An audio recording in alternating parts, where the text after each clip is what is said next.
یه چیز جالب اینجا دیدم، اونجا که یه تکی اومده اونجا دوبله، یعنی فکر کنم هر دوتا لامپ با هم دوتا ست شده. اینجا هم یه آپارات واقعا جالب دیدم، گفتم بذارم که ببینین. یه چسب برق زدن، بعد از این سیماناست، بعد اینجا که یه تیکه شده دوباره اینجا اومده چسب برق زده یه تیکه دیگه شده. حالا نمیدونم این آب شده چی شده.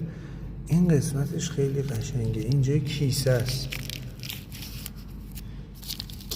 است، بعد داخلش هم چسب برقه و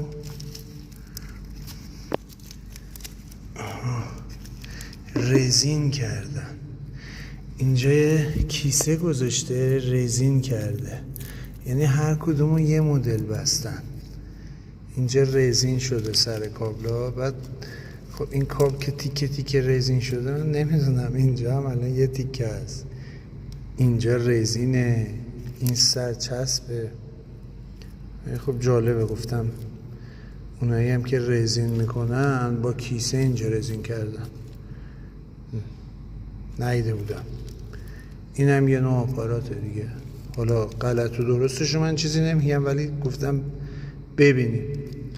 من فکرم یه کیسه خالیه، بعد دیدم نه داخلش رزین شده. این رزینشه. بعد توی لامپم آبه. فکر کنم نمیدونم